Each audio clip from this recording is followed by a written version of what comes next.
Quand un lynx roux, fier et sauvage, trouve un foyer improbable, peut-il survivre à la seule chose contre laquelle il n'a jamais appris à se battre, un amour qui n'abandonne jamais? Le monde était autrefois une forêt pour la créature qu'ils allaient appeler Silas.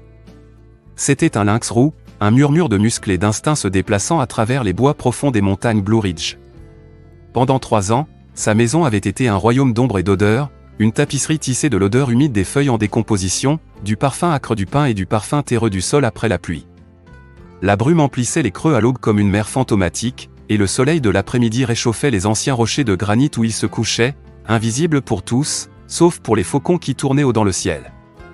Les ruisseaux gloussaient sur les pierres moussues, leur son un murmure constant et apaisant. Ce monde était le sien, et il en était le roi silencieux et incontesté. Sa vie était un rythme, ancien et pur, dicté par les 2 forces jumelles de la faim et de la chasse.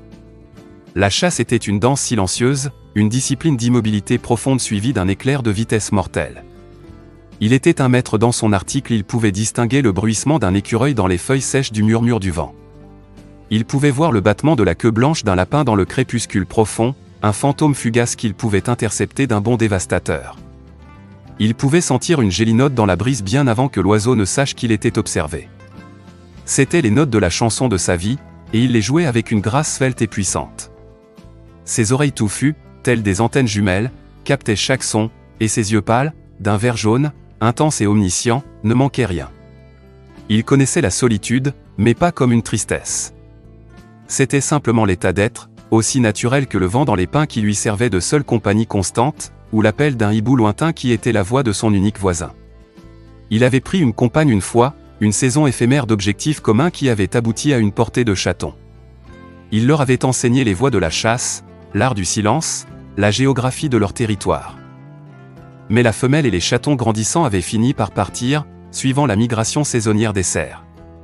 Il était de nouveau seul, et il était content. C'était un souverain solitaire, et sa propre présence formidable était toute la compagnie dont il avait besoin. Mais son monde, qui lui avait semblé éternel, commença à changer. Le changement fut d'abord une secousse subtile, puis un grondement persistant et croissant qui devint une intrusion quotidienne.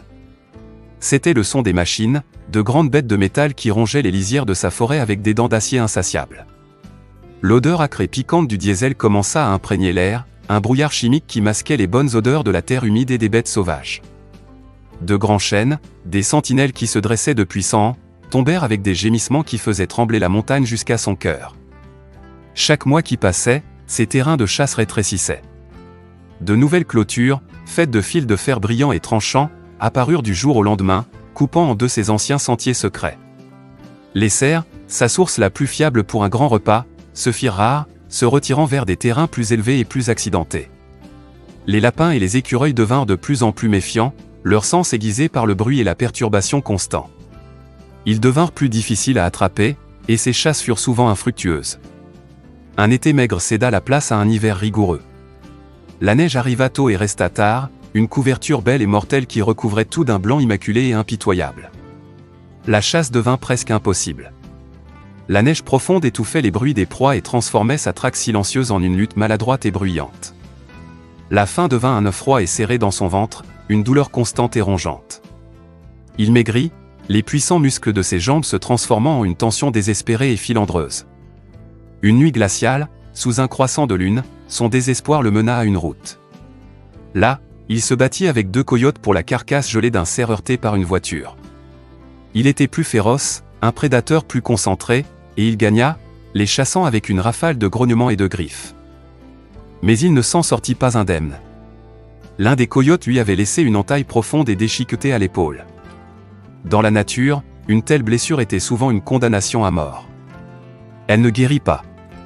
Elle devint chaude et tendue, une source de douleur lancinante et implacable qui lui vola sa force et obscurcit la concentration aiguë de son esprit de chasseur. La faim, la douleur et la perte lente et écrasante de son foyer le poussèrent finalement à descendre de la montagne. Il abandonna les bois rétrécissants, un roi abdiquant un trône en ruine, et entra dans un monde nouveau et terrifiant, le monde des humains.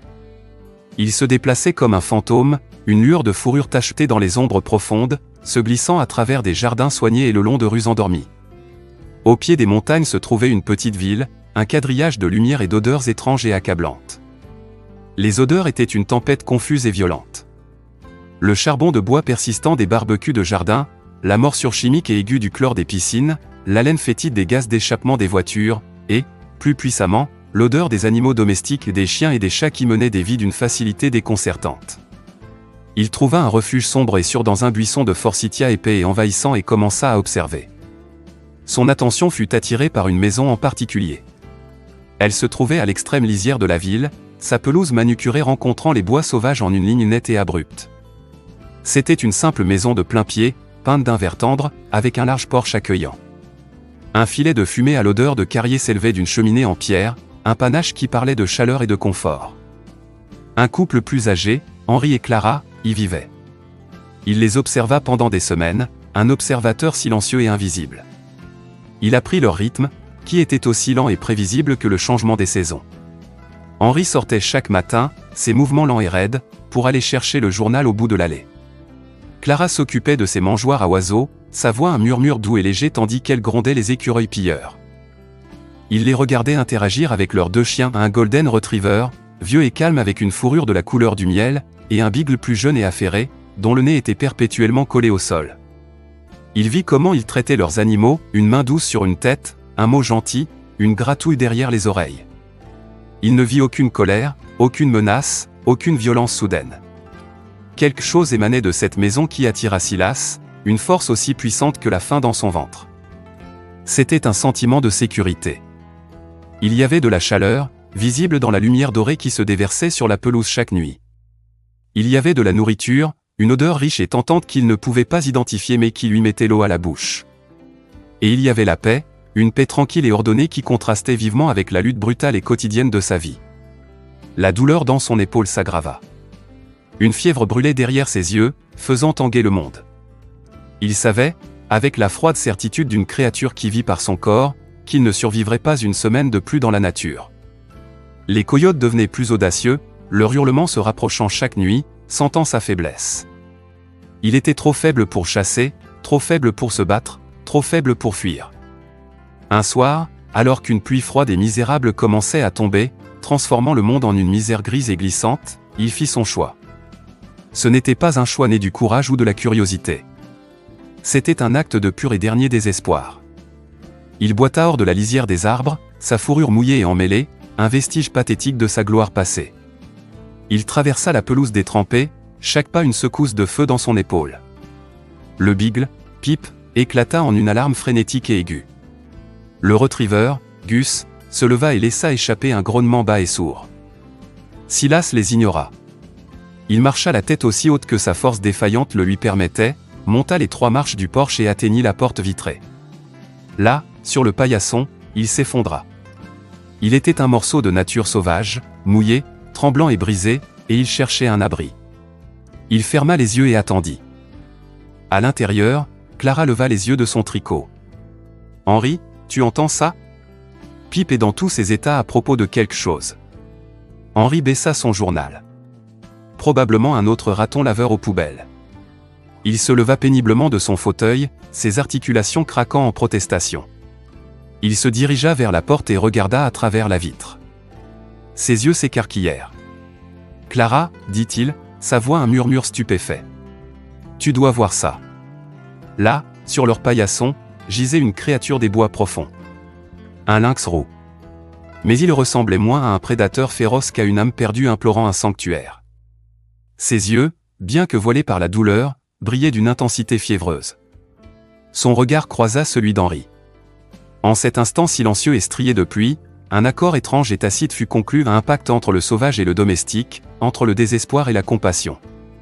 La présence du lynx roux sur leur porche fut un choc sismique, une rupture dans le monde confortable et prévisible d'Henri et Clara. Le premier instinct d'Henri fut une secousse de peur pratique. Appeler le service de contrôle des animaux. Un prédateur sauvage, peut-être enragé, était sur son seuil. C'était la chose sensée et responsable à faire. Il tendit la main vers le téléphone, mais la main douce de Clara sur son bras l'arrêta. « Attends, Henri, » chuchota-t-elle, son visage pressé contre la vitre. « Regarde-le. Regarde-le bien. Il est blessé. » Henri regarda de nouveau, au-delà de la réputation redoutable de l'espèce, vers l'animal individuel devant lui. Le lynx roux était complètement immobile, sa respiration superficielle et rapide. Une épaule était un amas de sang séché et de boue. Ses oreilles fièrement touffues pendaient. Il n'y avait aucune agressivité dans sa posture, seulement une lassitude profonde et absolue. « Il est venu ici pour une raison », dit doucement Clara, sa voix remplie d'une étrange certitude. « Il est venu à nous. » Les deux chiens, Gus et Pip, étaient dans un état de panique contrôlée. Pip était une tempête d'instinct, rebondissant sur ses pattes avant, ses aboiements aigus et perçants. Un ennemi était à la porte. Gus, plus âgé et plus sage, se tenait à quelques pas derrière lui, un grognement sourd grondant dans sa poitrine profonde, le poil le long de sa colonne vertébrale hérissé comme une chaîne de montagne. Il était le gardien, son corps un mur solide de méfiance canine. Ému par la conviction de sa femme et par la vue pathétique de l'animal, Henry prit une décision qui allait irrévocablement altérer leur vie tranquille. Il n'appela pas le service de contrôle des animaux. Il appela leur vétérinaire, le vieux docteur Evans. Après une longue et calme conversation, un plan fut élaboré. Faire entrer le lynx roux fut un exercice de pure tension. Henry enfila une paire de gants de travail en cuir épais et alla chercher une lourde couverture dans le placard du couloir. Il s'approcha de la porte, murmurant d'une voix basse et calme, « Doucement, mon gars. On essaie juste de t'aider. » Le lynx roux le regardait, ses yeux ambrés ne clignant pas, mais il ne bougea pas. Clara retenait les chiens frénétiques dans le salon, ses mains fermement sur leur collier. Henry ouvrit lentement la porte, un courant d'air froid et humide balayant l'intérieur. Il drapa doucement la couverture sur la créature, s'attendant à un sifflement, un grognement, un éclair de griffes. Il n'obtint rien. Le lynx roux était mou, son énergie complètement dépensée. Henry le souleva, il était étonnamment léger, un paquet de muscles tendus et d'os saillants sous la fourrure épaisse. Ils le nommèrent Silas, un nom qui semblait convenir à sa présence royale, bien que actuellement endommagé. Le docteur Evans arriva, un homme calme et aguerri qui avait apaisé des générations d'animaux de compagnie anxieux et leurs propriétaires. Il confirma leurs soupçons alors qu'ils travaillaient sur le lynx roux sédaté sur leur table de cuisine. Une grave infection de la plaie, une famine avancée et un épuisement total. « Vous prenez un grand risque, les amis », dit le docteur Evans, nettoyant et suturant la plaie avec une efficacité experte. « Il est sauvage. Quand il retrouvera ses forces, ses instincts vont se réveiller. Il ne fera pas la différence entre votre bigle et un lapin. »« Nous verrons bien le moment venu, » répondit Clara, caressant doucement la fourrure douce et tachetée de Silas. « Pour l'instant, il a besoin d'aide. » Les premiers jours, Silas fut un fantôme dans la buanderie. C'était un espace calme et chaud, et ils lui firent un lit douillet avec de vieilles serviettes. Il mangeait la nourriture qu'ils lui laissaient, un riche mélange de nourriture pour chats de haute qualité et de poulet bouilli, mais seulement quand ils étaient partis. C'était une présence ressentie mais rarement vue, une ombre qui ne buvait à sa gamelle d'eau qu'au milieu de la nuit. Pour Gus et Pip, sa présence était une violation. Leur maison, leur territoire sûr, avait été envahi par l'odeur de l'ennemi, du sauvage. Pip passait des heures à renifler la fente sous la porte de la buanderie, gémissant et poussant de petits jappements frustrés. Gus maintenait une distance rancunière, refusant même de passer devant cette partie du couloir. Il se couchait près de la cheminée, la tête sur les pattes, laissant échapper de longs soupirs plaintifs de pure désapprobation canine. L'ordre établi de leur petite meute était brisé. Gus était l'alpha par l'âge et la taille, mais maintenant une nouvelle variable inconnue avait été introduite. L'épaule de Silas guérit. Avec un accord prudent du docteur Evans, la porte de la buanderie fut finalement laissée ouverte. Le moment était lourd de tension. Henry et Clara s'assirent sur le canapé, feignant d'être calmes. Pip se lança immédiatement dans une tirade défensive et provocatrice d'aboiements. Gus se leva, une montagne de fourrure silencieuse de mécontentement. Silas émergea non pas avec un rugissement, mais avec un murmure. Il se déplaçait avec une grâce fluide et délibérée qui faisait paraître les mouvements des chiens maladroits et grossiers. Il ignora complètement les aboiements frénétiques de Pip comme s'ils n'étaient rien de plus que le bourdonnement d'une mouche agaçante. Il entra au centre du salon, son regard balayant le nouveau territoire, ses yeux intelligents et évaluateurs se posant finalement sur Gus. Gus tint bon, le grognement dans sa poitrine s'intensifiant. C'était le moment du défi. Dans le monde canin, cela se réglerait par des grognements, des postures et peut-être un affrontement bref et violent. Silas ne fit rien de tout cela. Il se contenta de croiser le regard de Gus, et son regard était profond. Il était fixe, ancien et rempli d'une autorité qui semblait drainer l'énergie de la pièce. Ce n'était pas un regard d'agression, mais de certitude absolue et inébranlable. C'était le regard d'un roi qui n'avait jamais, de toute sa vie, eu à prouver qu'il était roi. Puis, d'un pas nonchalant, il se dirigea directement vers le bien le plus précieux de Gus, le tapis en peau de mouton moelleux devant la cheminée. Le grognement de Gus s'intensifia, une dernière protestation désespérée. Silas ne lui jeta même pas un regard. Il monta simplement sur le tapis, tourna 3 fois sur lui-même comme pour préparer un lit de feuilles en forêt, et se coucha. Il replia ses pattes sous lui, ferma les yeux et laissa échapper un doux soupir de contentement. Il avait revendiqué le trône par un acte d'indifférence suprême et dédaigneuse. Gus resta figé pendant une minute entière, un faible gémissement de confusion s'échappant de sa gorge. Il regarda Henri, puis Clara, ses yeux suppliants, « Vous voyez ça ?» Mais les humains restèrent silencieux. Vaincu non par la force mais par une démonstration de pure volonté, le vieux Golden Retriever laissa le poil de son dos se calmer. Il se retourna et se retira sur un tapis plus petit et inférieur près du fauteuil. Le roi avait été détrôné sans qu'une seule dent ne soit montrée. Les aboiements de Pip s'éteignirent dans une confusion. La nouvelle dynamique de pouvoir était établie. Silas était le chef. Il ne régnait pas par la violence. Son autorité était silencieuse mais totale. Si les jappements de Pip devenaient trop insistants, un entour de tête de Silas et un rétrécissement de ses yeux suffisaient à le faire taire. Si Gus faisait une tentative pour récupérer la cheminée, une seule tape sèche de la patte de Silas sur le sol, un son pas plus fort qu'une chute de gland l'arrêtait net. Silas mangeait le premier, buvait le premier et réclamait toujours la meilleure place dans la maison. Il régnait sur la maisonnée avec la confiance tranquille et inébranlable d'une créature qui avait autrefois régné sur une montagne. Il avait perdu un royaume, mais il en avait trouvé un autre. Il n'allait pas renoncer à cette couronne. Les mois passèrent, et la maisonnée s'installa dans son étrange nouveau rythme. Silas n'était plus un invité, il faisait partie de la famille, une créature d'une dignité tranquille qui ne perdit jamais complètement son côté sauvage. Il passait des heures à regarder par la fenêtre, le regard fixé sur la ligne bleue lointaine des montagnes, une communion silencieuse avec son ancienne vie. Mais il avait accepté la nouvelle, permettant même à Clara de lui caresser le dos, ce qui provoquait un ronronnement bas et sourd. Gus et Pip, de leur côté, acceptèrent leur nouveau rôle avec une sorte de triste dignité. La maison était calme, ordonnée et incontestablement celle de Silas. Puis Finn arriva. Il arriva un samedi radieux du début de l'été, une surprise de la fille de Henri et Clara qui vivaient à plusieurs états de là. « Vous deux, vous avez besoin d'une nouvelle énergie dans cette maison », avait-elle déclaré au téléphone. La « nouvelle énergie » était un chiot labrador retriever de 9 semaines, une boule de fourrure noire frétillante et extatique avec des pattes trop grandes pour son corps et une queue qui semblait avoir son propre esprit indépendant et joyeux. Il était pure félicité inconsciente. Son monde était simple, tout était un ami, tout était un jouet, et chaque instant était le meilleur moment de tous les temps. Il sortit de sa cage de transport et commença immédiatement à explorer, un petit ouragan poilu dérapant sur les planchers de bois franc, bondissant sur les moutons de poussière et tentant de mâcher le pied d'un vieux fauteuil. Henri et Clara furent instantanément séduits. Pip était prudemment intrigué par cette nouvelle créature plus petite qui sentait le lait et l'innocence. Gus, toujours grognon, soupira et tenta de prétendre que le chiot n'existait pas. Et puis Finn vit Silas. Silas était allongé à sa place habituelle, le tapis en peau de mouton devant la cheminée, observant le chaos avec son calme distant habituel. Pour Finn, cette créature était la chose la plus fascinante qu'il ait jamais vue. Ce n'était pas un chien, ni un humain. Il était svelte et tacheté, avec des oreilles drôles et pointues et une aura de suprême importance royale.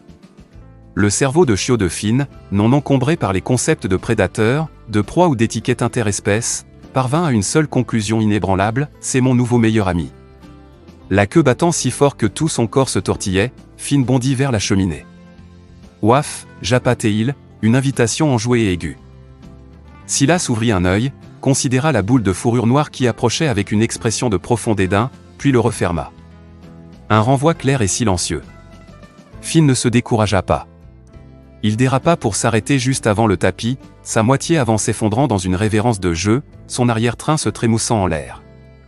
Il poussa une balle de tennis baveuse en avant avec son nez, une offrande d'amitié. Silas ne bougea pas. Il ne tressaillit même pas d'une oreille.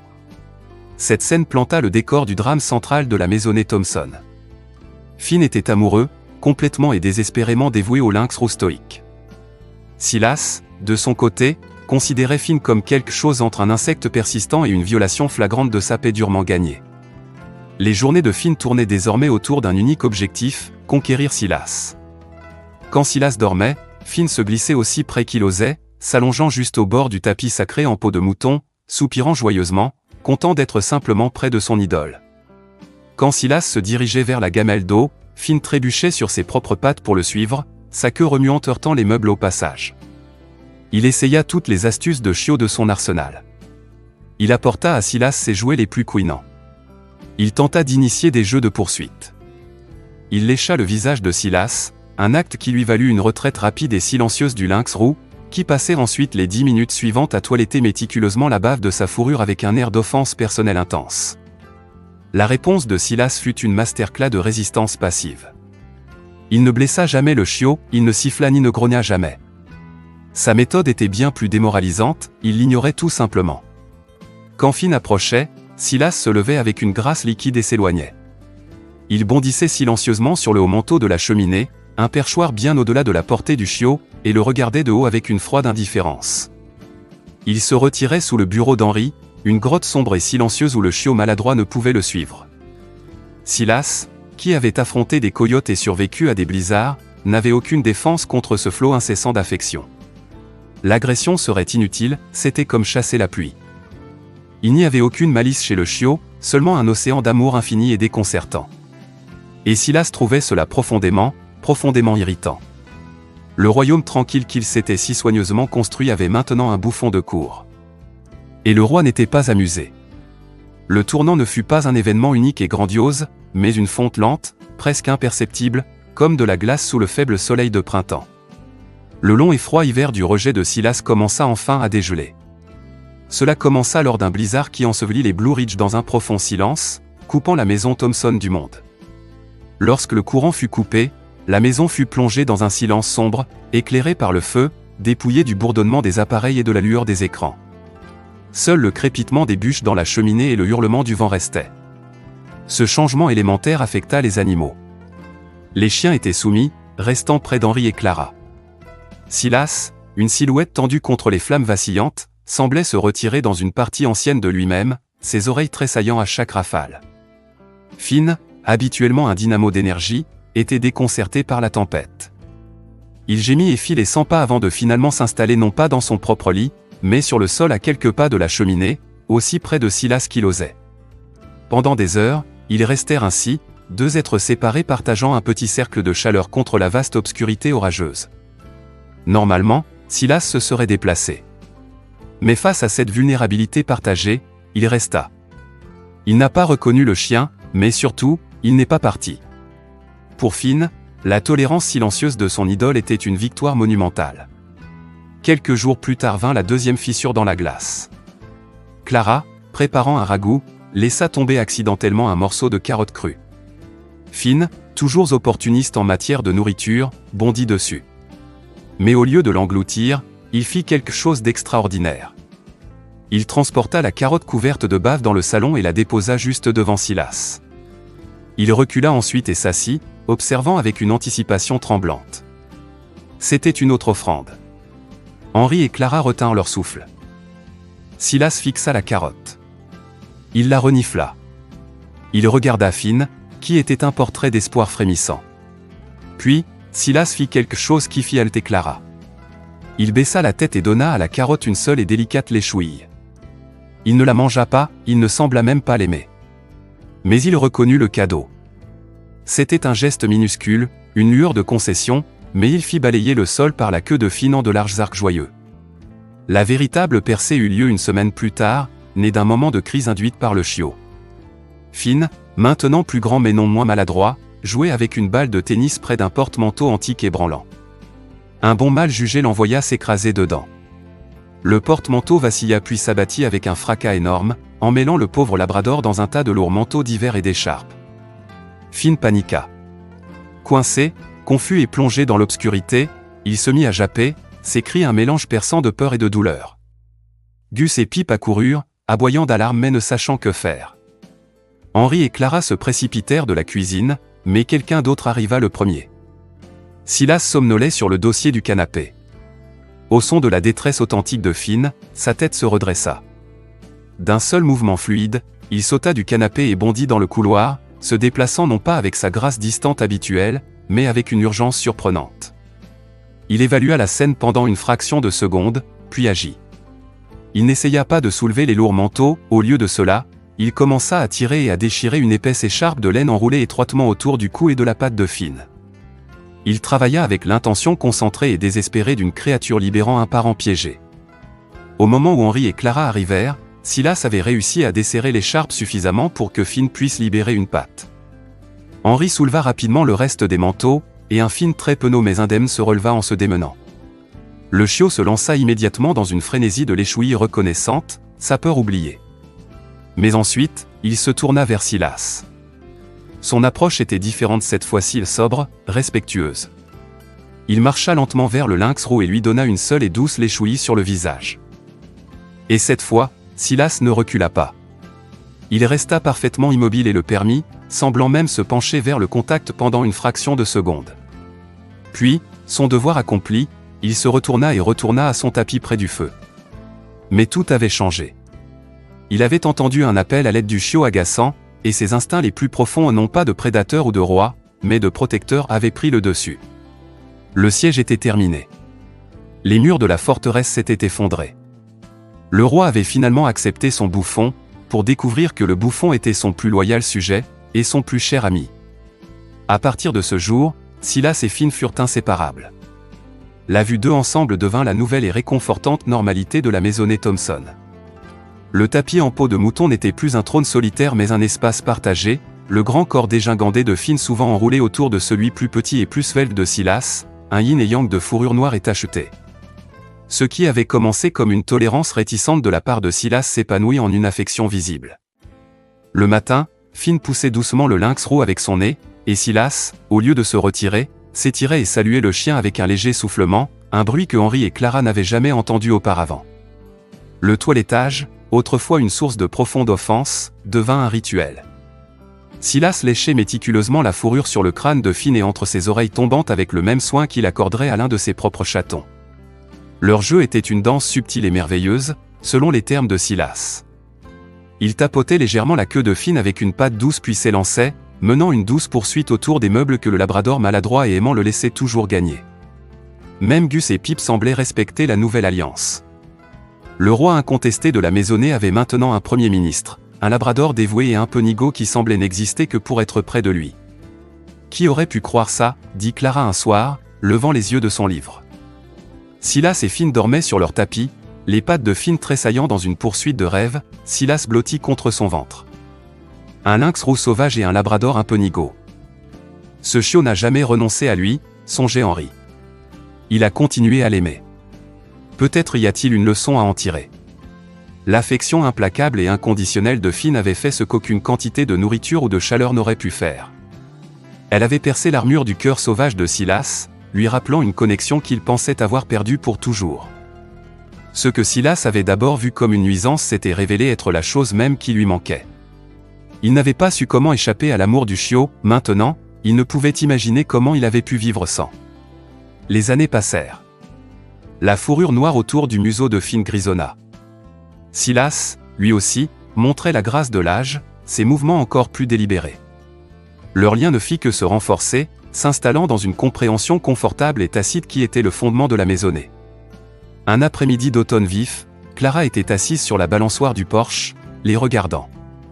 Silas était perché sur la balustrade, une statue vivante surveillant son royaume domestique.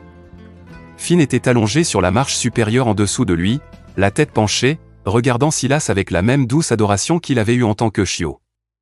Rien n'avait changé, et pourtant tout était différent. Le désespoir déchirant de ces premiers jours était un prélude lointain à la belle chanson que leur vie était devenue. Clara sourit.